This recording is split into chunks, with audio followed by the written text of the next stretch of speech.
2nd, 2021. If you'd like to join us at this time, I invite you to please stand for the invocation and remain standing for the Pledge of Allegiance. Dear Lord, please give us the grace to be understanding, patient, and tolerant. With these attributes, we can conduct our work in a manner which will be pleasing to Thee, our county, and its residents. In the Lord's name, amen. Amen. Allegiance to the flag of the United States of America and to the republic for which it stands, one nation, under God, indivisible, with liberty and justice for all.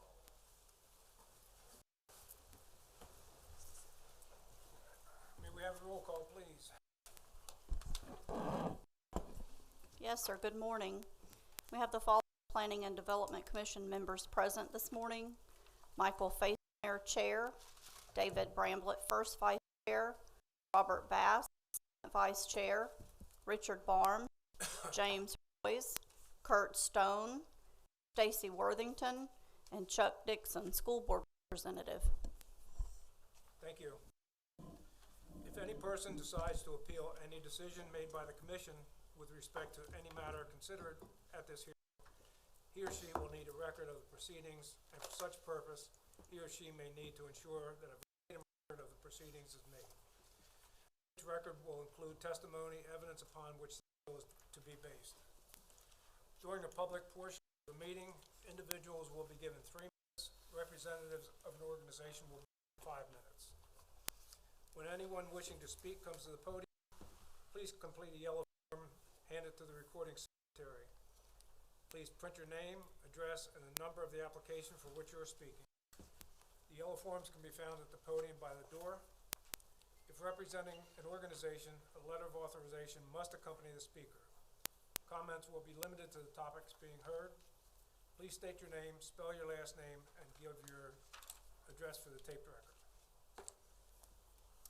This time, I'll open the meeting to the public for input that they have on any matter. We will discuss specific matters later on in the meeting. Seeing no one, I'll close the public portion of the meeting. We have minutes to approve. I believe we have minutes from June 17th, 2021 and July 1st, 2021. Are there any corrections or additions? And I'll entertain a motion. Mr. Chairman, I think there's a couple small edits that need to be made. Commissioner Bass. On June 17th, give me the 7th page, 5th line, 4th word. I think it should have the word meet instead of have.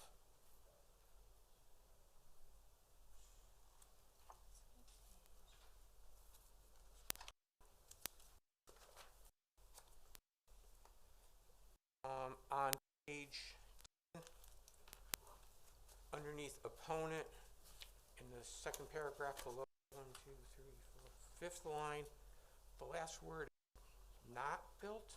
I think you just want to review. I think it should say the park is built. Not sure about that, if you want to go back and check on that one. And on the July 1st minutes, on page 16,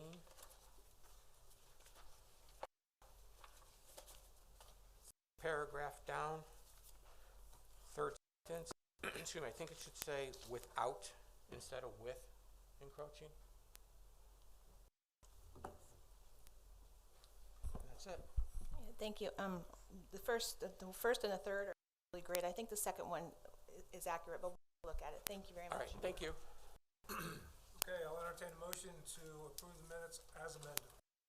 So moved. Do I hear? Second. All those in favor signify by saying aye. Aye. Motion carries unanimously.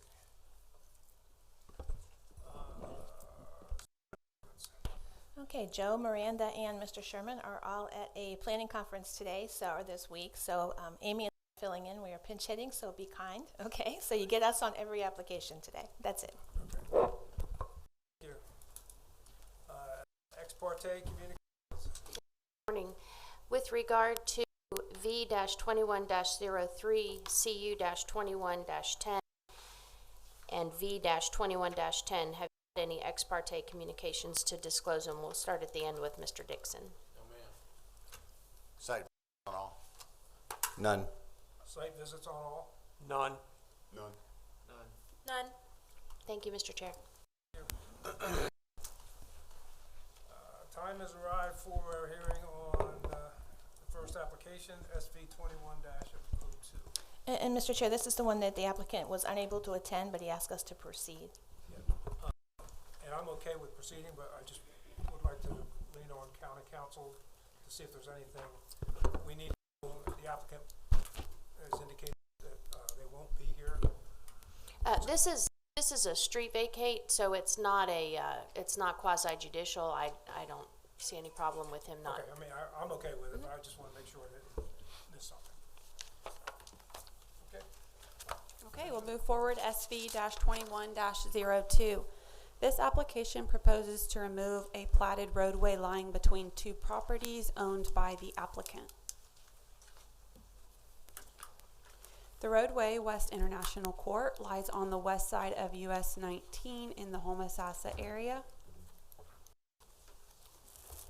And this photo, you're looking west at the roadway area and one of the adjacent businesses, which is to the left in this photo. And this is looking north on US 19 from West International Court and looking south. And this is across US 19, which is commercial area. And this map provides the surrounding area, which is mostly commercial and has a conservation area to the west. Thank you. Thank you, Susan. Just for the record, I'll ask if the applicant's present. Seeing no one, move on to the staff report. This is an application for a street vacation of West International Court. This is what I thought was, it's kind of skewed on this picture, but the area between the green and red is the actual roadway. You can see it's not entirely clear. The applicant owns the lots on both sides of that, and that is US 19 there on the right. This is what it looks like from US 19. It doesn't look like a road. It looks like a driveway to these businesses, and they are using some of the right-of-way for their adjacent businesses. That this will allow that to be permitted. And this is the, when you look on this screen, this is a business right there. I can't go backwards. Can you help me go back? There you go. Okay, thank you. This is the site plan of the adjacent business that you were just seeing with the big sign. They do not use that roadway for access, but they use that little driveway that you can see there. And this is looking down from the end of the cleared area towards US 19. Again, it's not entirely improved, and it certainly does not appear to be a roadway. You have letters from utility companies in the packet. None of them had concern. This is leading to the conservation land. It's not right there. It's actually a little farther past those trees, but that is the conservation area to the west. And this again is showing his commercial area. He owns on either side. Utility companies had no concern. Staff had no concern. Emergency operations 911 and fire had no concern on this application. Thank you. Questions for staff? Is there any access to that conservation property to the west there? Yes, Otherwhere? absolutely. This is the larger forest area, and there absolutely is. This is not one of their proposed access points. Is this a county roadway? It is. That's why you're going through this process. Yes. And at the end result of this process, what happens to that roadway? If the commission approve this, it divides in half, and the northern half goes to that adjacent property owner, and the southern half goes to he is actually both property owners. So the road itself, just west of US 19, will disappear from the map.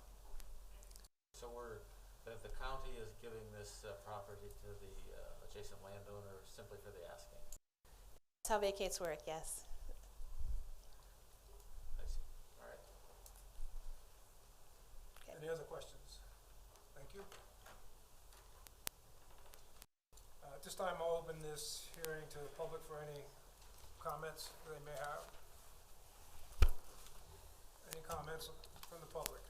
Seeing no one, I'll close the public portion of this hearing and return the hearing back to the board for discussion and possible action.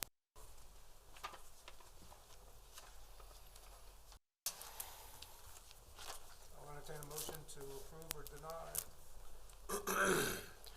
For the purpose The motion. Commissioner Worthington. The Planning and Development Commission finds application number SV-21-02 consistent with the Citrus County Comprehensive Plan, Citrus County Land Development Code, and that this board recommends approval of the application to the County Commissioners based upon the evidence and testimony presented and the staff report and conclusions regarding this petition. We have a motion by Commissioner Worthington. Do I hear a second? Second. Second by Commissioner Royce. All in favor signify by saying aye. Aye. Any opposed? Motion carries unanimously. Nay. Wait a minute, you got a I'm name. sorry. Nay. Oh, I have one day, Commissioner Stone. I'm sorry, I didn't mean to rush. So. Motion carries. The request is approved. Next item on the agenda, D21-03. Yes, this request is for a variance from the Citrus County Land Development Code to place a screen room having less than the required setback. This is an aerial view of the subject property along West Bay Shore Drive. This is looking northwest on West Bay Shore and looking southeast on Bay Shore. Here's the site plan as submitted by the applicant. Thank you. Thank you. Would the applicant please come forward?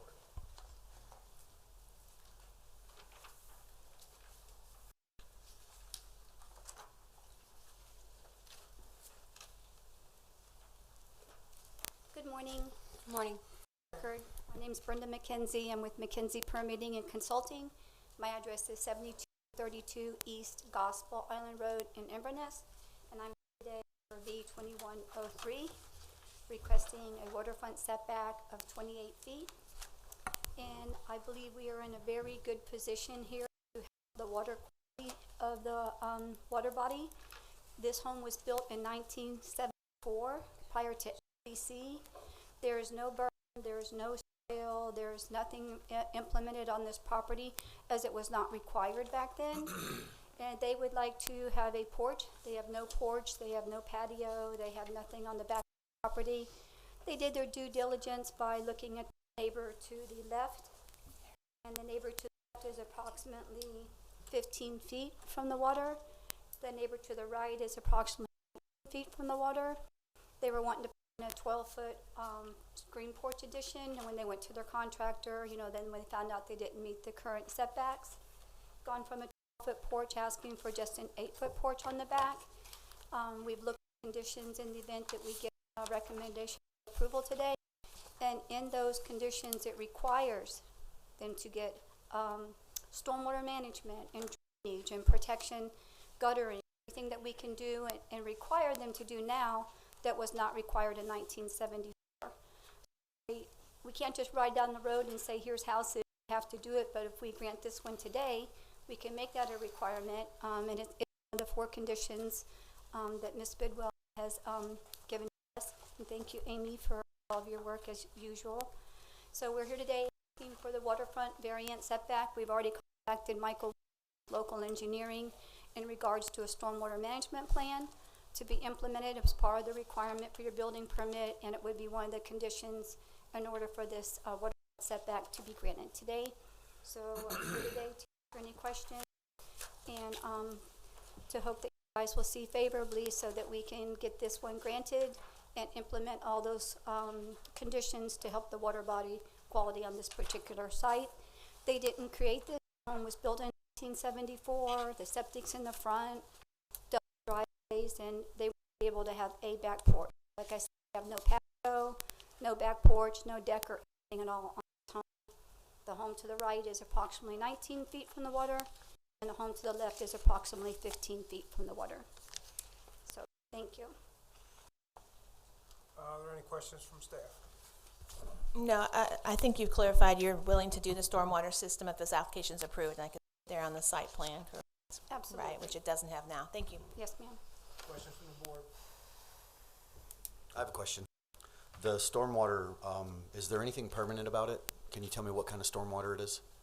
Well, it's designed by a local engineer, Michael Wilburn, local engineering, Yankees in Floral City. And actually, the client was already have an appointment to go and see him if we're granted today. Oh, there you go. Yes, it's permanent across the back and it's required. And he was also saying probably have some sort of drain on the left property line and some down the right property line. How is it permanent? An engineer seals it and determines that, and when it's in place, there's a compliance check at the end to make sure that it was built according to the engineer. Made out of grass and sand? I am not an engineer. I don't know how he's going to engineer it. Thank you. You're welcome. Brenda, can, this drawing is not particularly clear to me. Can you tell me how far it is currently from the rear of the home to the water and from the proposed addition to the water? Well, the proposed addition, because it would square off back, and the closest point would be 28 feet from this point to the water, and at this point it would be 30 because the property has a slight angle. And right now, we're about 36. See, I'm having a hard time. I did a site visit. Yes, sir. The home appears to be, a ranch-style home. Yes, sir. One floor that was, built, some years ago.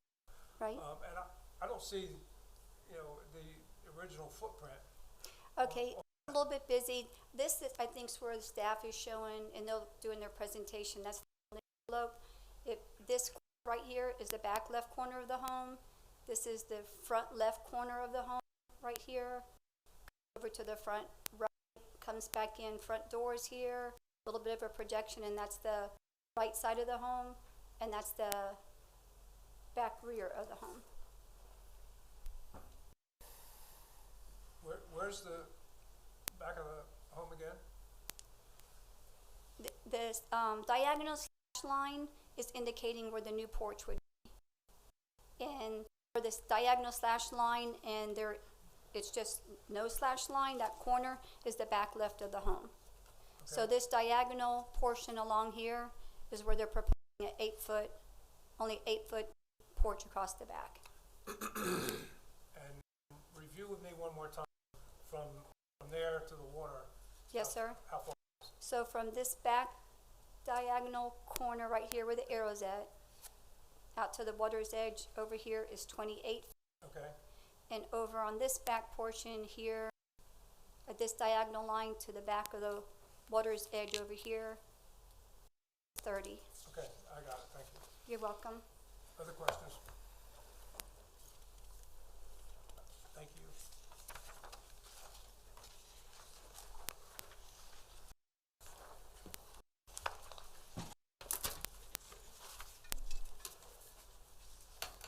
Good morning. Good morning. Amy Bidwell, Senior Planner. This request is for variance from the Land Development Code having less than the required 50-foot minimum waterfront setback in a velocity zone. The applicant is requesting a 28-foot waterfront setback to develop a 498 square foot screen room addition onto an existing single-family residence. This is an aerial view of the property. The property is part of the Dixie Shores Unit 1 replat subdivision, which was platted in 1968. It abuts vacant land, residences, and the Dixie Bay. It is approximately 0.36 acres in size and is developed with a single-family home. The residence was built in 1974, and it was 2,594 square feet. In 2006, the 568 square foot garage was redesigned into living area, resulting into a current total floor area of 3,162 square feet. These are pictures of the front of the property from Bayshore Drive.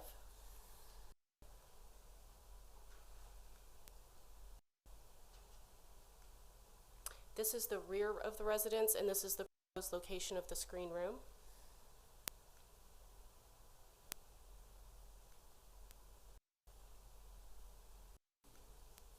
And this is the site plan as submitted by the applicant. And this is the site plan showing the building envelope. The area of the building envelope is approximately 7,386 square feet and is highlighted in blue. The waterfront setback of the existing structure is approximately 36 feet, and the average setback in the general area is 35 feet, with a range from 10 to 60 feet. And although this request is similar to the observed average and range, the existing home and many of the surrounding residences were built in the 1960s and 70s and have non-conforming setbacks that predate the current adopted standards for velocity zones. One variance has been granted since the adoption of the LDC. V-20-05 was approved for a 30-foot setback from the mean high water line for a 900 square foot pool and pool deck. I've prepared conditions if the application is approved, and I will take any questions. Does the applicant have any questions for staff? No, I worked hard with her. It's been great here. Thank you. And the property owners, that's the conditions. Thank you. Does the board have questions for staff? Thank you. Amy?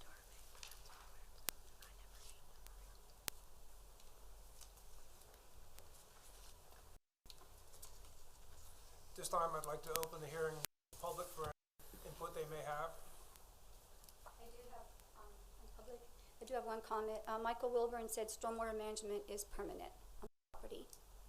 Thank you. Thank you. Mackenzie, there is a diagram of that on the site plan that you submitted, not the one we're showing up there, but Yes, ma'am. there is a diagram. It's very small print in the packet, but And it shows it shows the stormwater.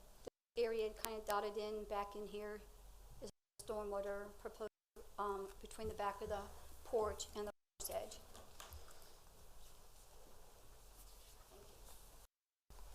Where was it? Anyone from the public have any comment? Anyone from the public? Seeing no one, I'll close the public portion of the hearing and return the discussion back to the board for discussion and possible action.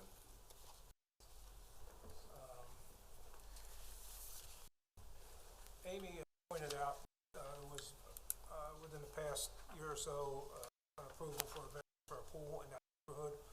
There's also been applications that were denied. At least one was maybe continued, but it probably was going to go down.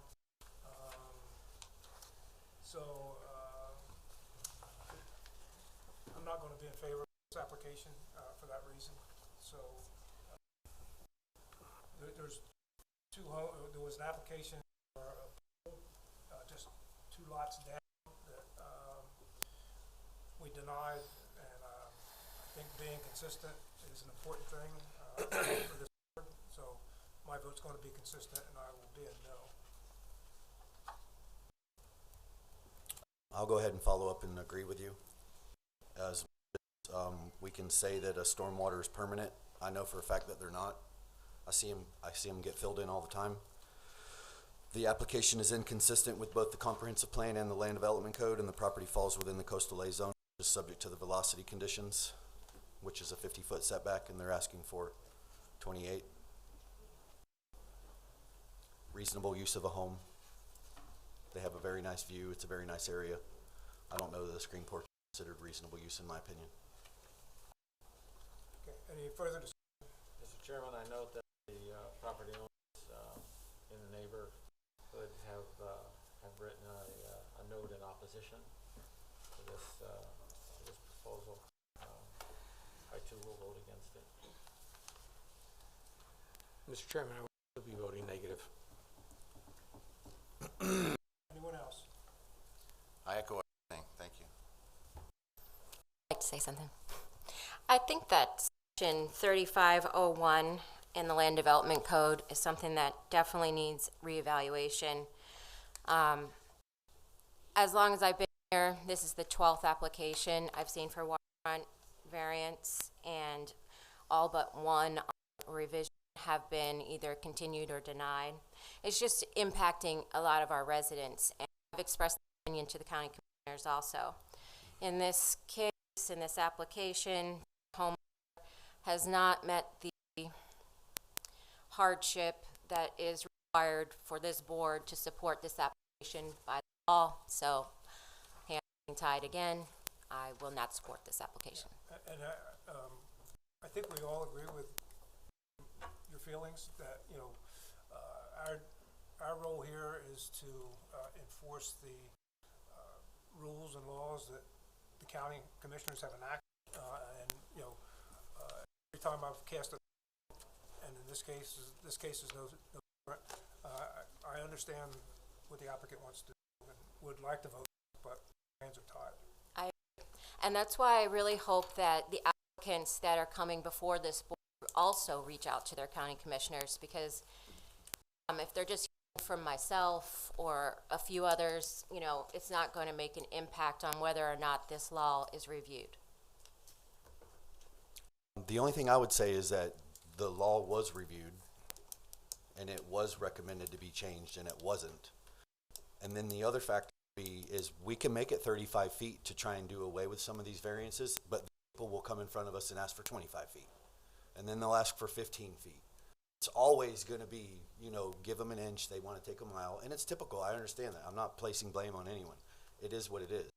But we can continue, and I always, because I was a proponent of, we see so many of these same applications, and we do something about it to lessen the burden on the county staff and everyone. But then Miss Lynn pointed out to me, very poignantly, the reason we see a bunch of these, the lot, everything, all of the good lots have been bought up.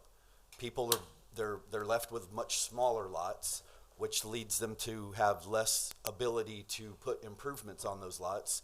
The people that paid more money for the larger lots to do the things that they wanted to do that were within the law, they paid more money. So how do we allow the people that are now stuck with buying the smaller lots, and I'll say less expensive, I won't say cheap, we're going to allow them to do the same things that the people that knew what they wanted to do and bought the larger lots to do it within the law. You know, it's going to be a lot of tear downs, but my point is it doesn't matter if we make it 10 feet, then there'll be people coming here wanting it at 5 feet. I agree, but I just don't think it's reasonable to say, so we just do nothing and we leave it where it is. And I know, I'm familiar with what happened in the past, you know, very familiar. I was also in support of the changes that you recommended. But, you know, this isn't for a debate for this application. We're all saying we're not going to support it because that's the law. But I'm just saying that, it's just saying, oh, there's nothing we can do, let's do nothing and let's leave it as it is and have these people keep coming in and say, no, you can't do that with your property, I'm sorry. This is the law. It just doesn't sit right with me. This is the only area that we're allowed to talk about this as a board, so that's why I kind of had the opportunity to discuss it. Right, okay. Any further discussion? I'll entertain a motion.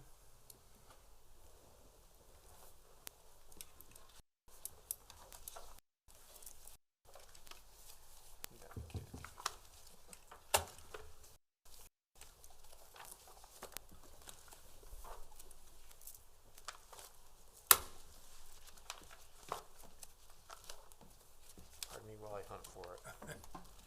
Too many pieces of paper.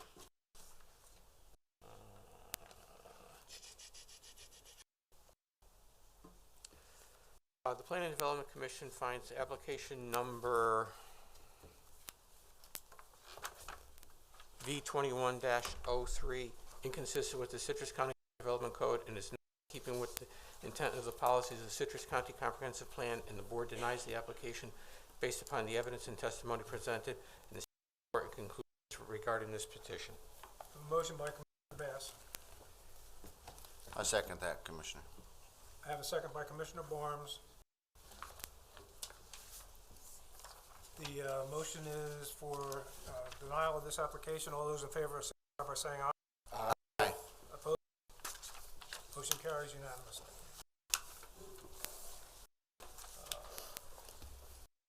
Time has arrived for hearing on CU 21-10. Yes.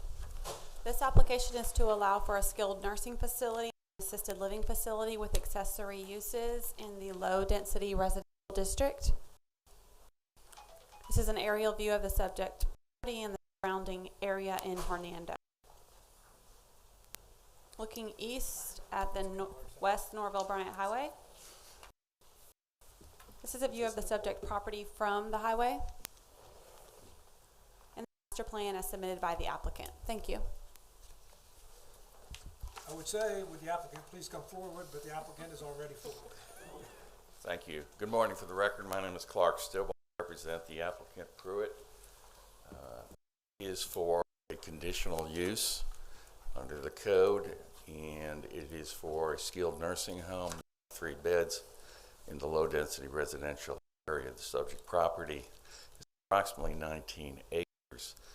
With me here today is Mr. Gibbs. He prepared the site plan, so if you have detailed questions on the site plan and I can't answer them, he's to back it up.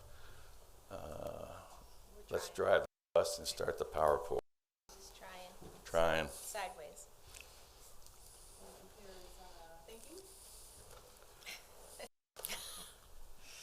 You know, I'd volunteer to help, but my skills are well known. You've demonstrated your challenges before. I brought my own Oh, that's a pointer very this nice time. way I to want say you to that. know. You've demonstrated It's my your job. I'm challenges. tactful. That's good. Well, we know you're Mr. Stillwell.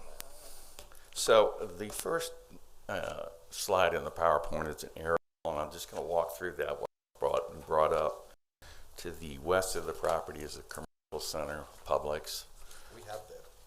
Yeah, we have Yeah, to. yeah. I'm just for the benefit of the public.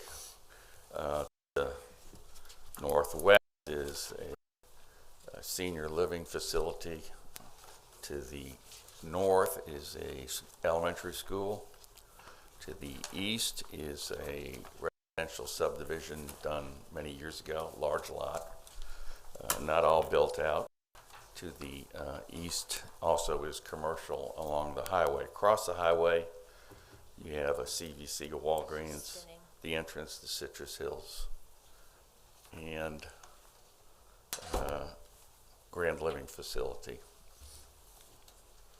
The area generally is commercial with some mixed use. The site on the second slide we'll show you is all low density residential. That's a G flume. The fourth slide shows the atlas map, and that has low density residential and commercial on it. There we go. Thank you. Got an Thank you. excellent. Okay, there's our aerial. I won't walk you through it. There's the G flume. See a large amount of planned development residential, which is Citrus Hills area in that DRI development. Okay, G flume. Next one, please. This is the LDC Atlas map, and this is the split zoning on the property. This is problematic long because while it says GNC on the Atlas, they can't use it for GNC because the underlying G flume is LDR, and that's going to have to be changed in the future. But that is really a bad planning practice because people go out there and say, what's your property zoned? And they look at the Atlas map and they say it's commercial. They don't have the wherewithal or the due diligence to even understand the G flume oftentimes.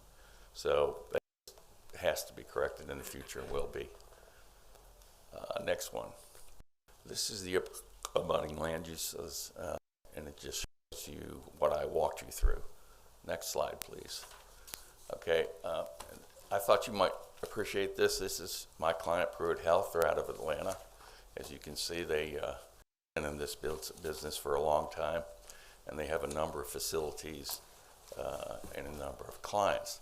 At the bottom, I point out that Pruitt received from the state of Florida, ACA, we call it, a certificate of need for this particular facility. You may not be familiar with how certificate of needs work, but you just can't build a hospital bed on your own. You can't build a skilled nursing facility. ACA will look at the demographics in a given county and determine if there's a need for additional skilled nursing beds, if there's the need for additional acute care beds, and that sort of thing. And then you make an application, and you make an application site-specific, and then you get work through that process, and there's an approval. Oftentimes, these certificate of need proceedings are contested in the sense that there's many people that submit the application. An example, in the case of open heart surgery at Citrus Memorial, ACA set forth that Memorial or Citrus County qualified for open heart surgery, and the certificate of need process opened up. There were 4 applicants for that particular certificate of need facility. And the end result was some of them were approved in Orlando, and Citrus Memorial was. It's based on a demonstrated need for these facilities, determined by their standards. Next slide, please. This is our site plan. The north is roadway. Let me see if I can get this to work. Anyways, the north is to the right. You can see skilled nursing facility is based off the roadway, 2 out parcels on the front, drainage to the north, to the south of the roadway, the commercial to the east. We have shown a future assisted living facility. That's phase 2 of the project. Right now, my client's under contract to acquire this property in October under a certificate of need timeline to start commencing building this property shortly thereafter. All right, let's look at the rest of the story here. Within your code for this type of facility in a low-density residential area, you have in Chapter 3 setback standards from these facilities. This particular slide shows the distance from the corner of the parcel to the assisted living facility to the east. It's over 1,000 feet. It meets the code standard. Next slide, please. This one is from the west corner of the property to the grand living facility. Now, we used the county mapping, and the county map told us we were 920 feet from that facility. The staff used Google, I believe, or something to that effect, and they got 880 feet. Whatever, we're requesting a deviation of that distance, and let's just use the staff distance. And I think it's appropriate because if you look what's between Grand Living, which is not a skilled nursing facility, and the corner of this property, you can see all the commercial development that exists. You can't even, the parcels can't even visually see each other. If you were to measure from the actual facilities, it would be over the 1,000 feet. Next slide, please. This shows also within Chapter 3, there's additional setbacks for other type of nursing facilities, daycare facilities for adults, within a specified distance, 3,000 feet. So these next 2 slide circled is that distance, and we found none of those used to be in that area, so we're consistent with that standard. That's, I believe, 2,600 feet right there, and the next one is over 3,000 feet. Next one, please. These are your conditional use standards and tests, if you will. You've seen them before. The proposed uses and structures would not violate the land uses, densities, or other directives of the Comprehensive Land Use Plan. And we have cited sections of the county's Comprehensive Land Use Plan. Policy 17.3.3, FLU, that's the land use element, calls for the provision of these facilities in density residential areas. If you go to HIAP, that's Health in All Policies, which is an initiative that was put forth by the state last year, and this board approved that. In objective 1.4 of the housing element, it says 2 things. It says county shall provide adequate sites for assisted living facilities, etc., group homes, etc., and other similar like facilities. And then it says special needs for an aging population shall be included to include mobility and health care. As pointed out in the certificate of need, the Pruitt skilled nursing facilities, a number of those beds are dedicated to dementia treatment, which I don't have to tell y'all that issue and how much it exists in this county. So next is the proposed use and structures will not be incompatible. We think this is a low-intensity use. You have GNC to the front, to the west. It's compatible with the surrounding land uses. There's traditionally in this corridor, you've had GNC but residential without issues. Next, please. This is test 3 and 4. That they would not violate the proposed use, health, safety, and welfare, or convenience of those in the area, and generally speaking. In essence, this does the exact opposite. There are public health issues and increases the public health benefit. And then the final test would not exceed applicable density. We don't, or bulk regulations. I don't know sure what I mean. But as we point out, we meet ISR, we meet the open space standards, we meet the parking, and building is well set back from any residential areas, and we've used the drainage area as to create additional buffers to the north. So, in conclusion, we believe we've met the standards of the conditional use section 4500C. We would ask for your approval. I believe this particular project is needed in this community and will serve a public purpose. Questions? Thank you. Questions from staff? Just one, Mr. Stoa, can you clarify the removal of the wall on the eastern boundary where it abuts residential? And Well, we asked for no wall.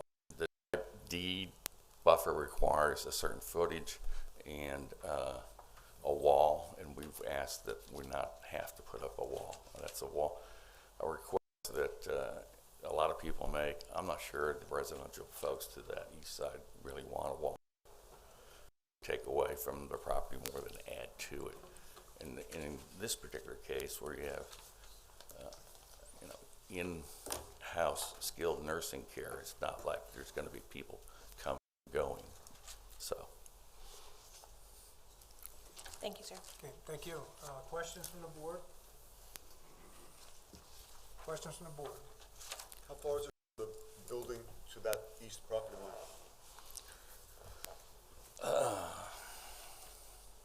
While I look, I know that Mr. Gibbs is diligently looking at his site plan to answer the question. 500 feet at the closest point. And that's wooded? 100 feet. And it's wooded? Yes, sir. If you look at the area, it's quite wooded. Thank you. I do have one question. The area designated GNC in the front, which would be about 4 acres. I know there's a driveway in the middle of that. Is there plans for development, or is that just because you want to leave it there? That front acreage under the Atlas is GNC, and it's been GNC for a long time. Obviously, the intent was on our arterial road, that frontage would be put to a GNC type use. So in creating the site plan, we said, let's put the skilled nursing facility in the rear, and to the front, we'll utilize that Atlas use GNC. Are there specific plans? No. What will it be? Well, no crystal ball here, but I can tell you that it's probably going to be medical offices because of the symbiotic relationship of that use to the nursing home. All right, thank you. Other questions? I have another question. Commissioner Royce. On one of the aerials here, it shows a red outline. It looks like a future road from the facility into the Publix shopping center. Is that what that is? There is an easement, okay? It was created years ago. It hasn't been used, okay? And under Florida Record Title Act, it expired after 30 years of non-use. So while it's of record paper-wise within the chain of title, the actual ability to use that easement has expired. And that easement services, it goes right into the elementary school. So I intend to use that. Thank you. Thank you. Other questions from the board? Thank you, Mr. Can Still. you- Oh, I'm sorry. Can you speak more to the type D buffering along that residential side there, where the staff talks about the 75% visibility screen? Well, the type D buffer is what we find under the Land Development Code. We intend to meet all aspects of it. We just don't believe a fence is in either party's best interest. Because it was a wall that was mentioned, and I'm just curious what a wall and the difference between a wall and a 75% visibility screen is. Well, obviously a wall is 100% opaque. Okay, so the question you have raised here is, do you need that in this particular site? Is there some characteristics of this site development which mandates that type of cost, wall, fence, between the two uses? And what we're saying to you is the site is so wooded, and the proposed use is not a heavy GNC use. It is, I don't want to diminish the folks that are in this facility, but they don't drive. You know, what they have is your staff, and your visitors. So the interaction between these two uses is not that great to mandate that type of separation facility. Okay, I'm just trying to make sure, and I'm not questioning you. I go by what the staff tells me, and they say, however, the applicant can provide alternatives, provide equivalent protection of adjacent properties from desirable views, lighting, noise, or other external impacts. This required screening may be reduced or eliminated. And then you're talking about the 25-foot type D landscape buffer on the east, north, and a portion of the west. And you're telling me verbally that there's a large wooded area in there, but then even in the conditions that are a part of the if it was to be approved, I don't see anything. The site plan dictates the buffer standards. And you'll leave the wooded portion. Right. Understood. And frankly, if you want to add that, that's fine. Okay. And just so you understand, this is a conditional use. This doesn't go to the Board of Right, Commissioners. I knew that. You guys are the final port of destination, if you will. Ladies and guys, excuse me. Done well, David? Yes, sir. Any other questions? Yes. Commissioner Bass? Your application is for just the current building. However, you show a future use on the parcel also. And the ISR is going to be a problem in the future. Are you guys thinking about that as you put this whole plan together now as to how to make that work if you are looking to eventually put in the second building? Yes, the applicant wanted to show that proposed use so that you have the big picture, if you will. We've been advised by the staff that we're right on the edge of the ISR. We've been advised by the staff that as we build this facility, they're going to look at the density in relationship to the code. The code says an AL or skilled nursing facility in the low density area, there's a ratio. Okay, we have to meet that ratio. So when that time comes, we'll have to address all of those issues, but we thought it better to show the use in the future, give you the big picture. Thank you. Any questions? Thank you, Mr. Stillwell. Thank you. Joanna?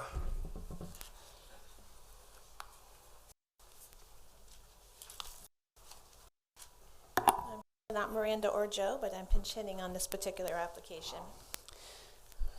As he talked about, this is a request on a heavily wooded area to allow a skilled nursing facility and assisted living facility. This is on 46, very near Forest Ridge Boulevard. And he's talked already about the split zoning on the Atlas. It is Citrus Hills to the left. That's the Publix and Burger King kind of plaza there. Behind it is multi-story apartments, and to the north you have Forest Ridge Elementary. There is an email in your packet from Mr. Dixon for this on behalf of the school board that he had no specific concerns with this use near the school. This is looking on Forest Ridge Boulevard. And you can see that there is commercial in the area. And looking the other direction on 486, excuse me. Miranda wanted to show you here there is heavy trees existing on the site and quite a lot of specimen trees. This is where the cross-access connection will connect over to the existing Publix Plaza area, to this parking lot area. And this is the grand living that Mr. Stillwell talked about. Yes, this does not meet LDC separation standards, regardless of whether it's 800 or 900, it needs to be 1,000 in the LDC. Now, the difference is staff has no concerns with that because he provided a certificate of need from the state. That tells us that assisted living is necessary per the state in this area, so we have no concerns with that separation standard being not met. This is the site plan that has been discussed. I'll follow up on what Mr. Bramlett asked. A good question about the buffer. You did hear Mr. Gibbs talk about it's going to be 100 feet from the side area. So we're up here on the residential area. You've got a 25-foot landscape type. The type D does not have an opacity standard. So there are 6 proposed conditions. I would ask to modify condition number 3, which talks about the compliance with the standards, excluding buffer walls, and also add the statement, but will meet opacity standards. That follows with what Mr. Stillwell said, because a type D doesn't necessarily mean a 70% opacity. That would then remove the wall, but still make an opacity screen, a vegetative opacity screen, which is what we normally see with the living facilities. You can see the skilled nursing facility here. This is the future here, and then he's got commercial over here in the pink up on 486. This is the cross access to the east, to the west, excuse me. And they're going to have to do cross access over here to the other direction, to that commercial lot there on the front, and I assume that's what that arrow is showing there. So when that develops, that will be actually in there. So there are 6 proposed conditions. The first one would be to allow the skilled nursing facility as per the site plan. The second one would say compliance. They have to demonstrate compliance with the LDC section addressing assisted living facilities. That would including the number of beds, the number of units that are allowed. Number 3 addresses buffers, which we talked about, and design standards to meet LDC standards, but also add the words that it will meet standards. And number 4 gives them where standards are not specified, land development code standards apply. Number 5, cross access to the east will be provided at the time of development of commercial frontage. That's not on there yet, but that would have to be there. And number 6, they have to meet access and stormwater requirements of Chapter 6 and Chapter 7 of the Land Development Code. Thank you. Questions from the applicant? None, thank you. You're familiar and okay with the conditions? Yes, sir, thank you. Including the modifications. As amended. Thank yes. you. Questions from staff? For the board, I'm sorry. I looked at the board, it said staff. Questions from the board? Do I have questions? Yes. The calculations that were done by staff indicate that a total of 167 parking spaces are required. The site plan is showing 230, so there are roughly, 70 spaces more than what is needed. Is there any way we could cut that down? It seems to me like we got a lot of parking. I believe Mr. Stillwell said that most of the residents will not be driving. So if it's the case, there's less vehicles, which means there's less parking needs. That you talk to the applicant about that and see if they're willing to do so. As long as they meet LDC standards with landscaping, and they have to meet a surface, which we talked about. I assume that that's what's happening is it's probably this area over here for the future development that they're adding in here as like a coming soon kind of area. But no concerns with what they're proposing if you want to cut it down. Okay, thank you. Yes, sir. Commissioner Bramlett? I just have a question just because I like to know. I don't understand the 1,000-foot separation on the LDC. That doesn't make a lot of sense to me. I can't always explain why things are in the code. It's been there since at least 1990. I didn't go back to 86 to check, but I know it was in there since 1990. Not trying to get a proliferation of assisted living facilities in one area is my guess. I'm literally guessing. I can't know the motivation behind it. I understand in this particular case with the certificate of need, it's not something that I'm concerned about. I just think that with the certificate of need requirement for a while, and then they brought it back. The state? Yeah. That could be. That might not have been in place at the time. like something that we should visit. me. I think that if you had skilled nursing facilities and assisted living facilities, other lists of the like, why wouldn't you want them? We can all take, in an we can area? certainly take a look at that. I don't see it as an issue with new assisted living. Usually are coming for you with a PUD or an ALF anyway for standards, but we can certainly look at that. Well, the part of it is questionable to me, and then the only thing I'm going back to where it says from boundary to boundary, and then we did that that liquor store that was not boundary to boundary, because we drew a straight line saying, well, this is where the actual liquor store is to this thrift store, church, facility, whatever it was that LDC said it couldn't be closer to. But then in this kind of instance, we're saying, well, no, it needs to be boundary to boundary. Well, no, that was actually boundary to boundary too, and that's why that was before you, was that it didn't make that separation. In practicality, that's why you approved it. But Right. the variance made the parcel to parcel. Correct. Yeah, because we never know what's going to happen, and it could expand, whatever. So, the 1,000 foot, we can certainly look at other jurisdictions and see what's common. Right. Take a look at that. No problem. Further questions from the board? Further questions? Thank you, Joanna. At this time, I will open the hearing to the public for public comment. Now's your chance to be heard on this application.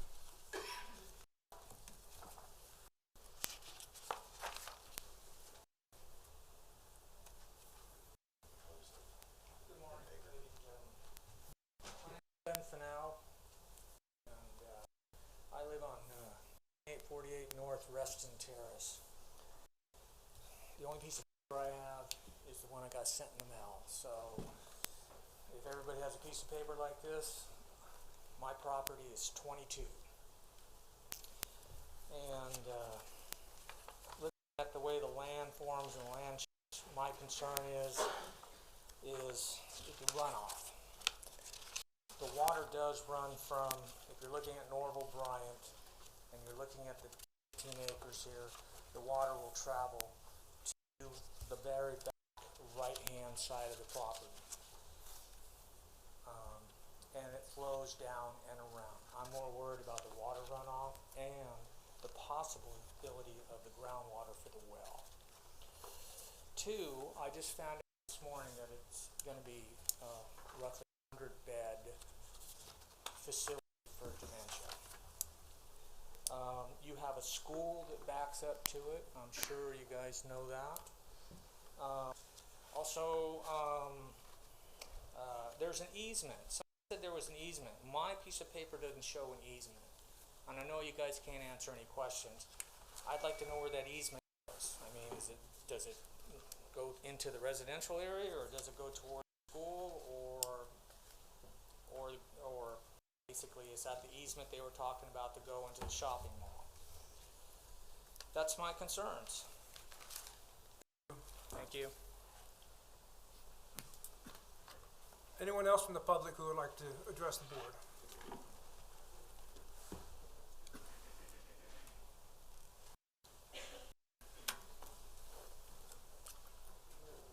Good morning. My name is Patrick Charette. I'm a resident in the Skyland Meadows neighborhood adjacent to this proposed project. I live at 485 West Herndon Street, and like Ben said, I don't know if any of you have looked at this property, actually physically been out there, but we do have a lot of issues with runoff.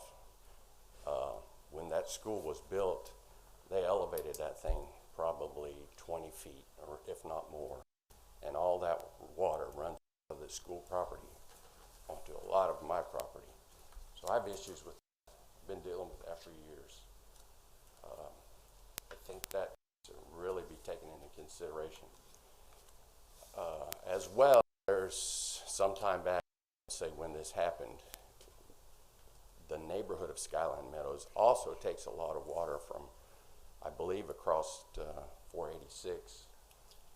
And I can't remember the name of the neighborhood. Heritage. So we get a lot of water runoff from that area. And as what this committee called at one time a kind of a loose cannon neighborhood or anything anything like that. But that's something that needs to be taken into consideration. The other thing that I'd like to ask is, how is, if we do put a medical facility here or allow it, what's going to be done with all the biohazard and medical waste? As we've seen during this time of COVID, you see all the medical facilities, all types of medical facilities with temporary things pop up in their parking and mobile units and things like that.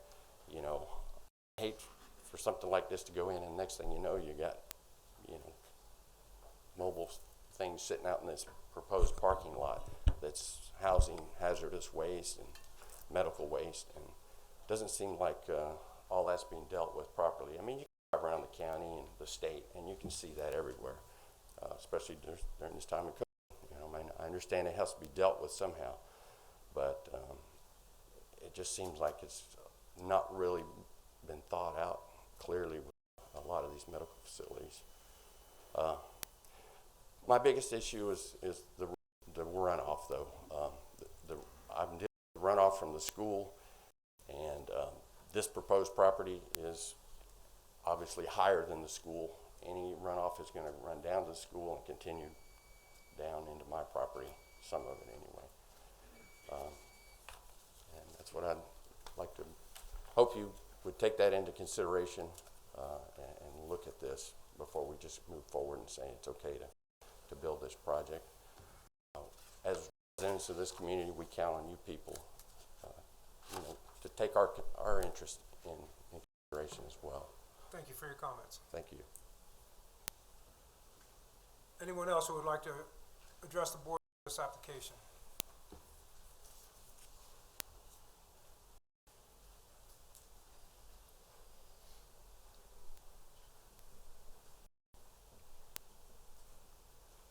Good morning. My name is Wendy Bergstrom. I'm a resident at 2662 North Reston Terrace. And I would like to address the question of how many stories will this be. When I sent the letter in the mail, it says that a comprehensive plan is available on the internet, but when I went through these tabs, departments, then growth management, then land development, I actually was able to see all the codes and section numbers and all of that, which, you know, but then on the other option, there was some sort of pass requirement. So I was also unable to see all this ahead of time. So the question again, how many stories? How tall are the lights in the parking lot going to be? And I'm sorry, my property is 13.5. So I would be one of the ones very directly affected on the other side of the property. I would be an advocate for a wall. I know as soon as there's an opening to Publix, that can attract, just say, poor company and trash, and we wouldn't want to be affected by that. Also, so a sound barrier, and if there's a wall, how tall of a wall? And if all of this asphalt or cement parking, you know, with our permeable areas, if it affects our wells, what recourse do we have as residents? The neighbors have told me that when another facility was put in, somebody's well was affected. I don't have the details on that, but there's potential for that. Thank you. Thank you. Anyone else who would like to address the board on this application, please come forward.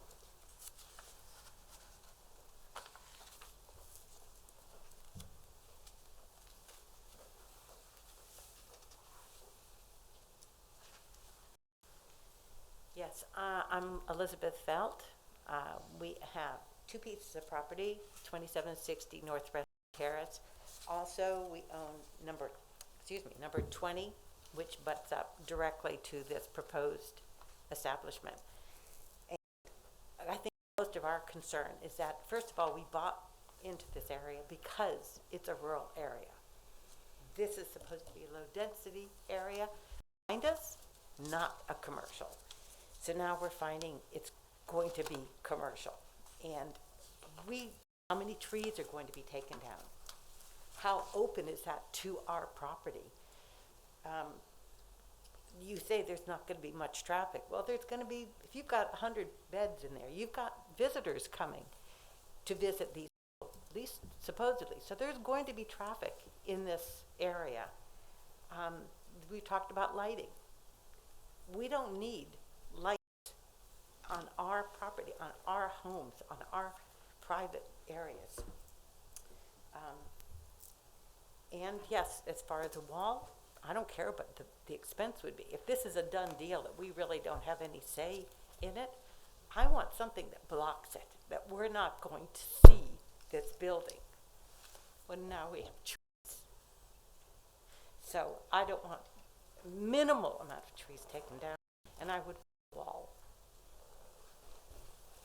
And of course, our concern too, the water runoff, because that is truly a concern. They might think there's no slope, but that is always an issue with us. And I don't know if they've taken that into consideration. Thank you. Anyone else who would like to address the board on this application, please come forward.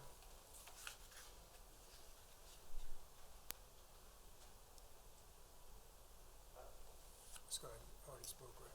Yeah. Excuse me, you already spoke. You had your time. Speak again. Sorry. Okay. Yeah. Anyone else?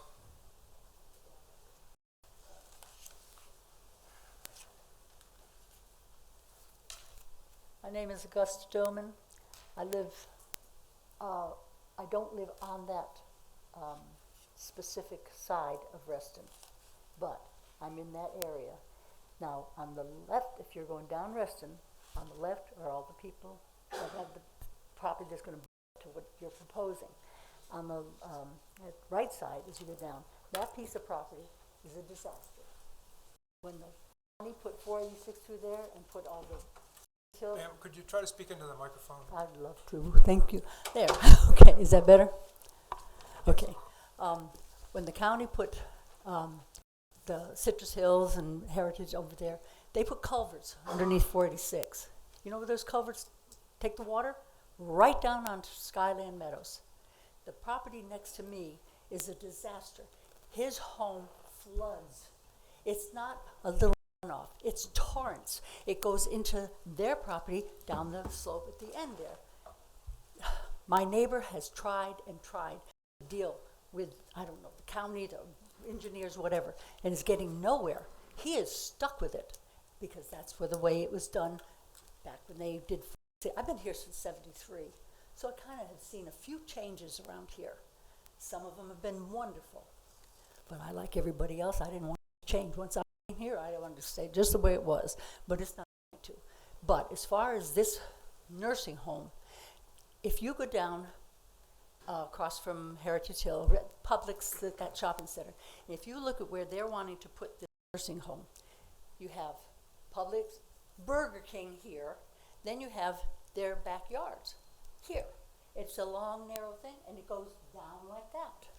You take all those trees out of there, and then what's going to hold the water back? Especially when you have a building and all the parking. It's going to be runoff, and then what is somebody going to do about it? Like I say, my neighbor, he has tried everything, and nothing will stop the runoff, and nobody will help him do anything. So I just wonder, and somebody told me that this was a done deal, that this is just a formality. I've never been to a meeting before, so I really don't know exactly how it works. But the runoff that we're talking about is astronomical. It's not, we get a little water down the road. I would just say, go look at where they're actually, you can't tell that looking at the pictures there. But if they take all those trees out of there and put in cement, who do we go to when our property starts it takes the soil with it. When you have that much runoff, it takes the soil and it ends up down the end of the road, and then it is a situation that really needs serious looking into. Do we need that type of facility? Yeah. But is that the spot for it? No. And just an opinion, when they built Terra Vista, and then they built the big Ma'am, nursing your home time next has to it, expired. Can you kind of okay. conclude your remarks? If you lived in Terra Vista and you were near the edge of the road and suddenly they put this 4-, 5-story building looking down in your backyard, I would have been very upset if they'd done that to me if I lived there. And that's what I feel, the fact that nobody can tell us, is this going to be a 1-story building? Is it going to be a 3-story building? And I think that's also very important. Thank you. But, okay, the water runoff is astronomical. Thank you. Anyone else who would like to address the board on this application? Anyone else? Seeing no one, I'll close the public portion of this hearing. Mr. Stillwell, would you like to offer a rebuttal?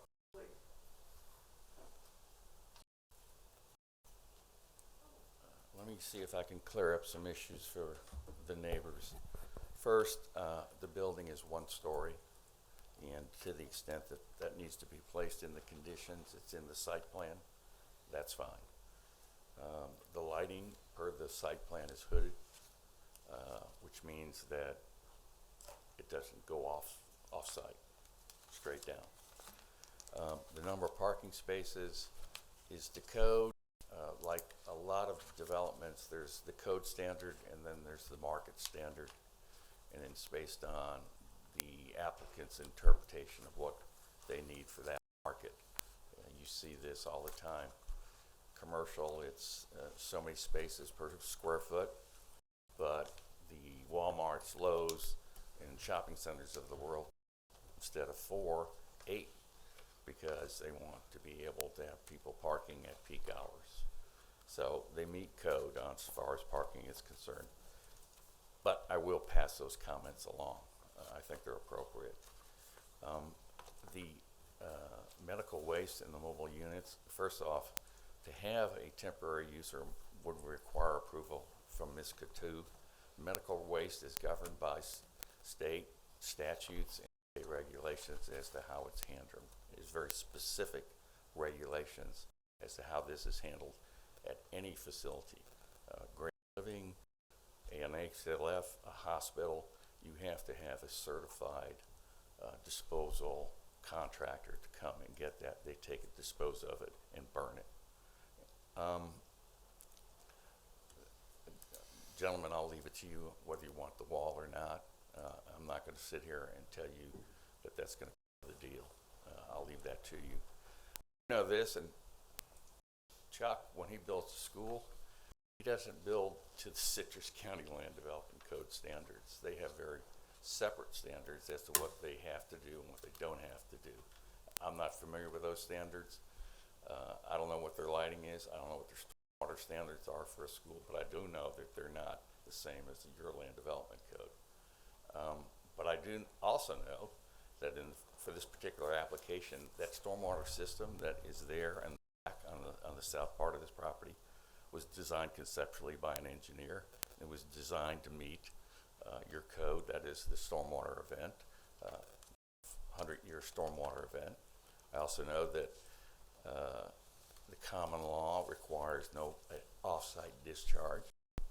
And I would point out to you that if you were to develop this property at low-density residential, you would do approximately 80 residential units. The stormwater would be like or similar.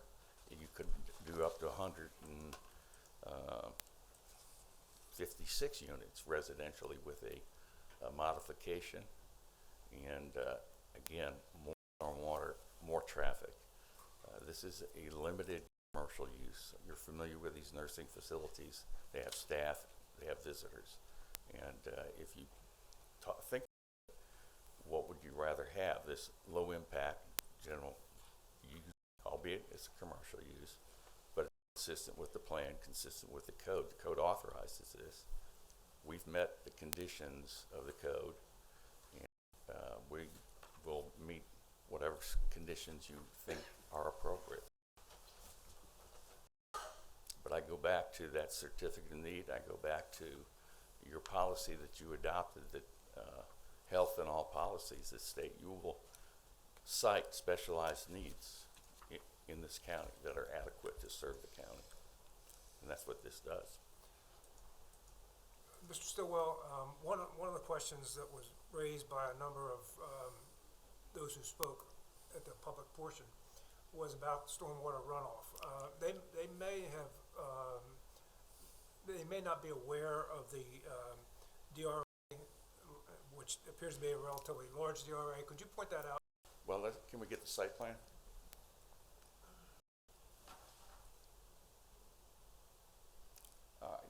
This is. It's wonky. Push and hold. Yeah, you gotta hold it down. There it is. It's in blue. I was doing It the is same. a large DRA, and the reason it is a DRA and that grassed open space area is because of the size of the parcel and because of the slope. So it's a known fact that it goes from south to the north. It is not a vaulted DRA like you see behind Publix. So that will help with open space. But again, that creates a significant buffer in and of itself between the building and those lots along the south line. The south line is generally the school. Yeah, that's the school right there. The south line is the school. It's the line to the east where you have the residential uses. And But that DRA is designed to take all stormwater runoff from the proposed property. all uses. It includes the 2 commercial uses on the front. And it's the 100-year storm of that. Will that be a wet DRA or a dry DRA? It's probably going to be wet given the size. I'm not going to say it's going to be wet continuously because then you know how they are. They fill up. Oh, for sure. Yeah. If you go by the one in front of Bell's right now, it's wet, but a month from now it'll be dry. Thank you. Other questions from the board? Any other questions? Thank you, Mr. Stillwell. Thank you. Okay, at this time I'll return the hearing back to the board for discussion and possible action. I'll open it up. Commissioner Bramlett. The property, the conditional use is allowable on the property. They'll follow the land development code, the comprehensive plan. No issue with the parking spaces. I think as long as it falls within the code, we shouldn't restrict them on anything just because something with a calculation says it should be this. And I know that's the engineer in you, and I don't discount that. But if they want to have additional parking spaces and they have to follow the land development code and have all of the spatial and the islands and trees and whatever all that other stuff is that the LDC requires, I think that that's fine. I'm sort of on the, I want to hear what some of you guys have to say about the wall. I'm leaning towards having a wall, but I don't even like the way the fact that we're calling it a wall because it says 75% opacity screen. So to me, it's kind of like a chain link fence with some of that screening material on there, and to me that's a little more unsightly than if we just said the native vegetation needed to remain and keep a 75% opacity. And even that is sort of subjective because what is 75% like does, and that's just somebody going out there and goes, yeah, it looks about 75% to me. I mean, how do we judge that? You know, unless it's a wall that is 100%, that's sort of a subjective requirement, and I could go either way on that. If I was there, I don't know that I would want a 10-foot chain link fence with a screen that flops around in the wind, and I've seen those. They're not. It's uglier than if you just had vegetated buffer there.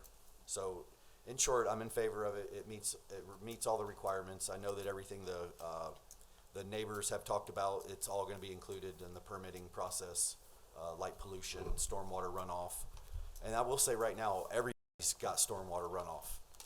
I mean, you drive around the county, it's everywhere. Everybody, every lot, every driveway, everybody's talking about stormwater runoff right now. So, I mean, it's just unprecedented times for that. Thank you. Other comments? I have Commissioner Lewis. more of a question than anything else. If you put up a wall, isn't that gonna channel water more? If you, I would think if you did, like a masonry. That's what I'm saying. Yeah. I don't know that I'd want a wall behind my house either, but, I think the square footage between the proposed building and the property lines on the east side, it sounds like it would be like that 70% at least, in the wooded area. I don't know. That's all. Yeah, I personally am more in favor of a vegetative buffer, the wall. However, it may be to the applicant's advantage to ensure that it's thick enough, at least on the westerly side, because The east. because it's the rear of their commercial property, and I'm not sure you want to see the back of the UPS store or whatever's along that side. So. Anyone else? Are we talking about a wall on the east side between this facility and the existing residential properties, or are we talking about wall on the west side by the I was shopping center? specifically addressing the wall on the east side that butted up to the residential properties where it's the most stringent. Yeah. Because the other properties are all school property and commercial properties where it's less. Right. Is a requirement of the land development code for this type of property for a wall? For an assisted living facility to go next to residential, they need a type D buffer, and a type D buffer requires a wall. However, they need, the opacity screen, if you're talking about, the idea of a fence with a screening is going to work. That's not an opacity screen, this is a vegetative buffer. So we wouldn't accept that as their screening. So they do have to have a 25-foot buffer, and in this case, a type D buffer, and they're asking for relief from the wall requirement, but still have the 25-foot type D buffer. And we've added in there also the 70% opacity screening, and that is vegetative screening. That's not going to be allowed by just, one of those green things. They do have a fence on their site plan as well. So they're proposing a fence along there, but not a, or it doesn't say, I'm sorry, it says no fence, I apologize. 25-foot buffer, 20% opacity screen, but no wall. Right. And the question about stormwater, obviously stormwater has to be staying on their property. That's one of their engineering things, so. I would think a permanent separation between a public facility and private residence would be the most desirable.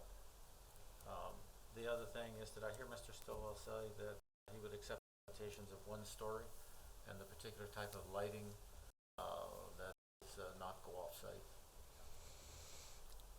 Both of those things relate to pollution. Yeah, the site plan itself has a floor area ratio, which does limit it to that specific floor area and no additional stories because of how it's worded. Okay. So they're limiting them on that, and there's no relief from lighting standards, so Land Development Code would require them to stay on site, but he did testify they're proposing hooded lighting to deal with that. Yeah, because I think that's the most destructive of a neighborhood. Next to a commercial property is the intrusiveness of light and noise, and the wall will help mitigate both of those. So I would like to see that in the approval. So when you talk about a wall on a 25-foot vegetative buffer, the wall go on the inside or the outside of the 25-foot? Unfortunately, it does not specify. So they can have a wall on the inside and then have the vegetative buffer on the outside? Most don't, because they can't maintain that buffer then. Right. So It's they usually would the put other way around. Yeah, I know. Just seems kind of. Agreed. So if that were the case, the more undesirable view, more unsightly view, would be from the adjoining property owners, not from the applicant or the proposed development. If you put a wall there, yeah.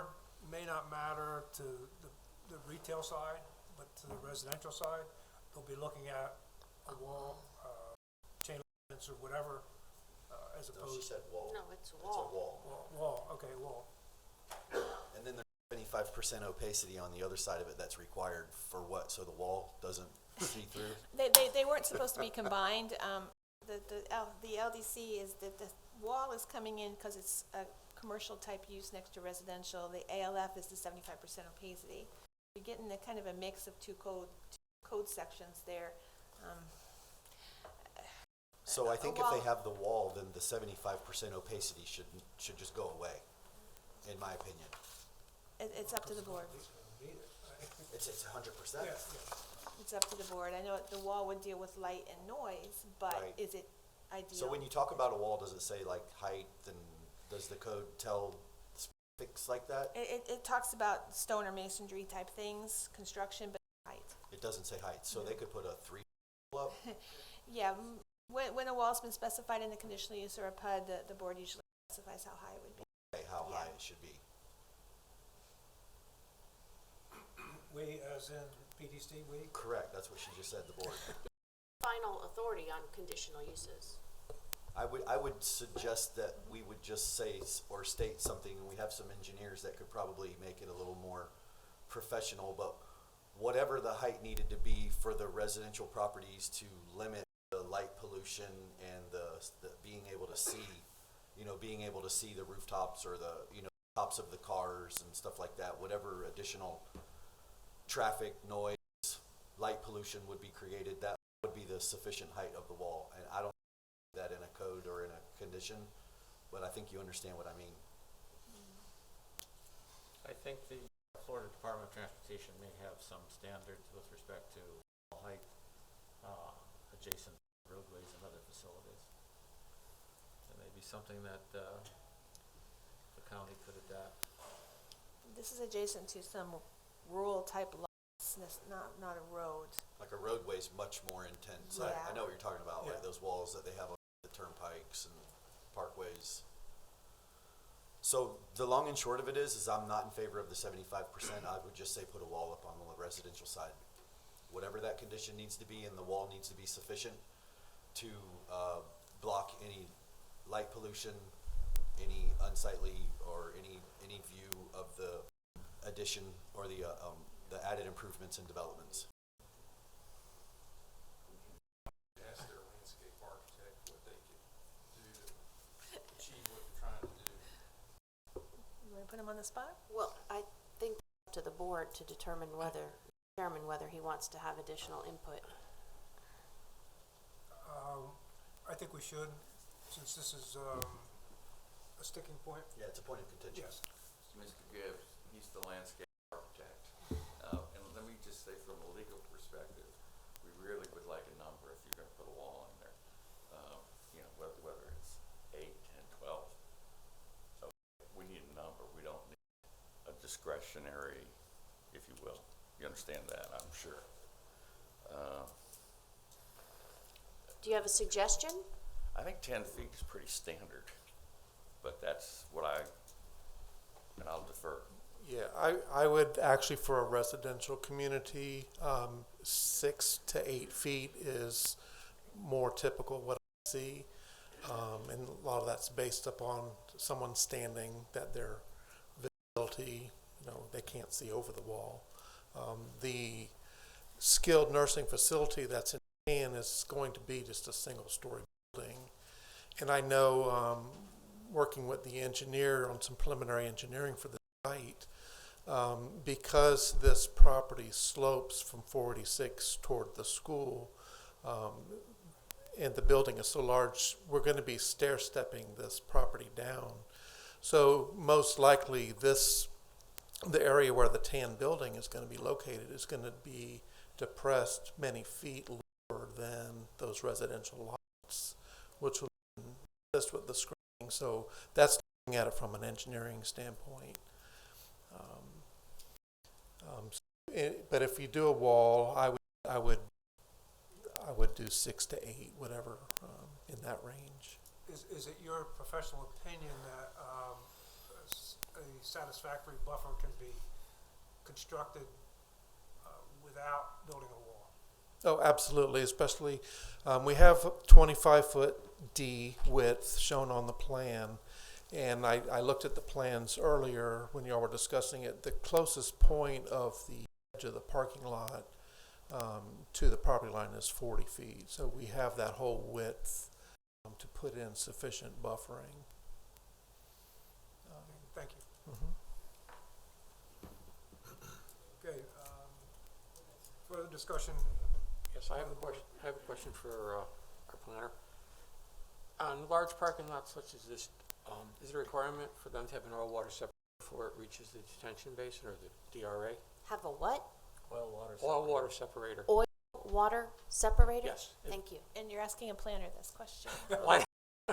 The engineer asking the planner, I got Well, it. I'm not so familiar with all the regulations and such. I do know it's a stormwater engineered system, and that is the extent of my knowledge. I really don't know that. I'm sorry. All right, thank you. I'm limited. I'm a planner. Anyone else? Commissioner Stone? Oh, Mr. Royce, I'll defer to you. Commissioner Royce? The way he was just describing, the landscape guy, he didn't give his name, but he was just describing, it sounded to me like the residences' lots would drain onto the eastern property line of this lot. If we put up a wall, wouldn't that stop it from draining, and wouldn't they become more? It would seem. It would, and he said it's down towards, I guess, Publix, I'll say. But the No. DRAs, the Okay. DRA will Yeah. hold water. Well, now there's a wall there, won't get to the DRA. No, I know, I understand your point, yeah. And I think a wall is troublesome, but I don't know, I wouldn't want a wall on my rear property line to stare at. I think I would rather have a natural vegetation buffer that has to be maintained. And I agree. I think this is a worthy project. I'll vote for it with or without the wall. I personally don't think a wall would be aesthetically pleasing, and there may be a reason for the stormwater runoff that you talked about being trapped on the residential properties. Yes. But I'll support this one way or the other, whatever the consensus of the board is. While I have the floor, I have just going to, for the record, state I have a concern about traffic. We've had many applications in recent months that, for a variety of reasons, we've talked about traffic coming in and out of worthy projects. And while traffic may not be a problem initially for this project, it may be 10 years from now as Citrus County continues to grow. It's only a statement. We need traffic concurrency here, which we don't have. So, other comments by the board? I support the project for all the reasons that you all have discussed. I think I would be also leaning no wall because of the natural vegetation, and it would allow for proper drainage based on the plans that were submitted, and I'm no wall. But I'll support it either way. Mr. Chairman, I also would support it, but I also think a wall is absolute guarantee against light pollution.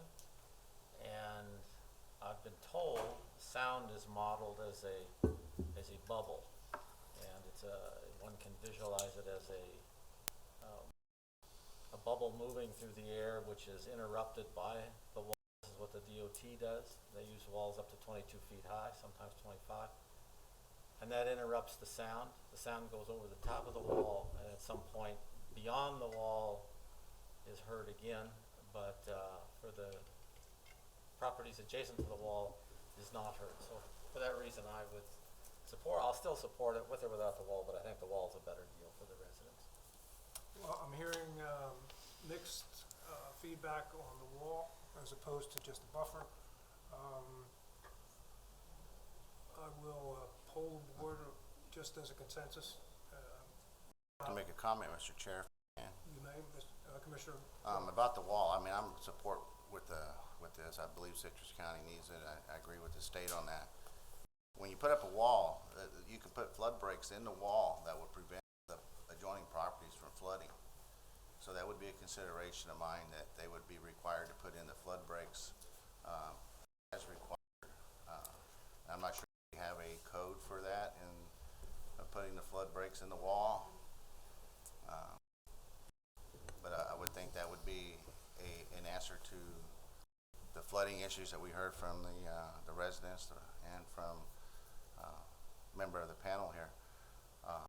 But I would be in favor of an 8-foot wall with flood breaks. or I would be in favor with no, I wouldn't want a wall with no flood breaks, because I wouldn't want the wall to dam the water up into my property if I lived on the other side of that. And just In to, fact- go ahead, please. I'm sorry.